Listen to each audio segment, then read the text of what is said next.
Bismillahirrahmanirrahim. Distinguished learners and noble educators, अस्सलाम वालेकुम। आज हमारा टॉपिक है सेंटेंस, फ्रेज एंड क्लॉज।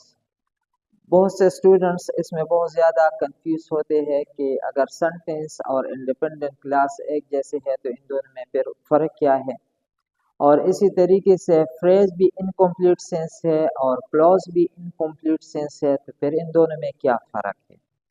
तो inshallah I will try to clear those points that you have some problems in your minds. अच्छा, sentence हमारे पास एक grammatical word है और ग्रुप ऑफ वर्ड्स है which give a complete sense. For example, अगर मैं कहता हूँ आई राइट लेटर, सो ये एक हमारे पास स्टेटमेंट सेंटेंस है। व्हाट आर यू डूइंग, तो ये हमारे पास इंट्रोगेटिव सेंटेंस है। Hurrah we are on the match, ये हमारे पास एक्सक्लेमेटरी सेंटेंस है। गेट आउट, ये हमारे पास एक कमांड सेंटेंस है। तो जो बात हमारे जहन में सही तरीके से हम उसको समझ सके तो उसको सेंटेंस कहते हैं। कोई भी बात अगर हम उस पर पूरी तरह समझ सकते हैं तो उसको सेंटेंस कहते हैं।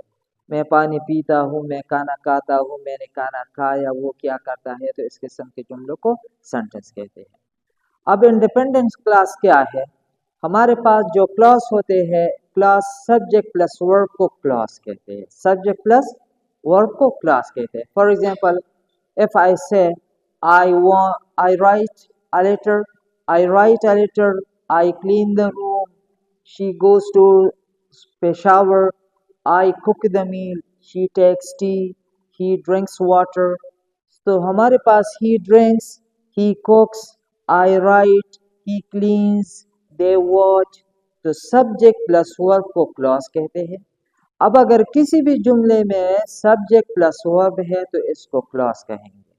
फिर क्लॉज के दो टाइप्स है, एक को इंडिपेंडेंट क्लॉज कहते हैं और एक को डिपेंडेंट क्लॉज कहते हैं। Independent clause means a sentence which can stands alone. मतलब ये अगर किसी भी बात पर हम उसमें भी समझ जाते हैं, उसमें सब्जेक्ट और वर्ब है और हम उस पर समझ जाते हैं तो उसको कहते हैं इंडिपेंडेंट क्लास। अब इंडिपेंडेंट क्लास को हम सेंटेंस कह सकते हैं या सेंटेंस को हम इंडिपेंडेंट क्लास कह सकते हैं या नहीं, ये हमारे पास एक सवाल है आप सबका। तो हम हर एक सेंटेंस को इंडिपेंडेंट क्लास कह सकते हैं, लेकिन इंडिपेंडेंट क्लास को हम सेंटेंस नहीं कह सकते क्योंकि हमारे पास इंडिपेंडेंट क्लास में कंपाउंड क्लास नहीं होते और सेंटेंस में हमारे पास कंपाउंड और कॉम्प्लेक्स मुख्तलिफ किस्म के स्टेटमेंट्स होते हैं।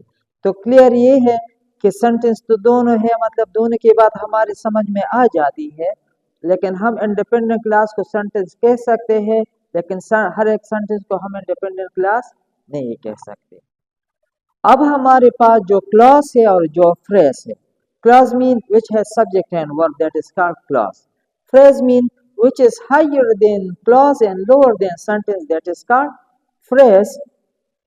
अब अगर मैं कहता हूँ आई गो, आई राइट, तो ये हमारे पास क्लॉज है। मैं आपको दो एग्जांपल्स देना चाहता हूँ, इसकी मदद से आप क्लॉज और फ्रेज को समझ सकेंगे इंशाल्लाह। मैं लिखता हूँ for example, he loves in the room, he loves in the room, he sleeps in the room, he loves। तो यहाँ तक ये हमारे पास क्या है? क्लॉज है। in the room, इसमें हमारे पास बात तो समझ थोड़ी बहुत हमारे समझ में आ जाती है, लेकिन पूरी तरह हम समझ में नहीं आती कि कमरे में क्या है। तो he loves in the room, वो कमरे में हंसता है, तो इसका मतलब ये है। तो इन द रूम हमारे पास यहाँ पर क्या है? फ्रेज है। अब ही स्लीप्स हमारे पास क्लॉज है, इन द रूम हमारे पास क्या है? फ्रेज है। अगर मैं इफ आई से in simple words for your understanding that you can easily understand what is the difference between clause and phrase. Clause में सब्जेक्ट और वर्ब होते हैं, फ्रेज में सब्जेक्ट और वर्ब नहीं होते, दोनों इनकम्प्लीट सेंस होते हैं, दोनों हमें उनकी पूरी बात हमारे समझ में नहीं आती। तो क्या है? क्लास में सब्जेक्ट और वर्ब होते हैं लेकिन इनकम्प्लीट सेंस होते हैं, और फ्रेज में सब्जेक्ट और वर्ब नहीं होता लेकिन वो भी इनकम्प्लीट सेंस होता है, उसको हम फ्रेज कहते हैं। जब किसी बात में सब्जेक्ट और वर्ब हो बात समझ में नहीं आती तो वो हमारे पास क्लास होगी। अगर सब्जेक्ट और वर्ब नहीं है उसमें और बाकी जो प्रिडिकेट है उसमें है तो उसको हम क्या कहेंगे, फ्रेज कहेंगे। उम्मीद है बात आपको समझ में आ चुकी होगी। अगर किसी किस्म का कोई सवाल हो तो यू कैन आस्क मी।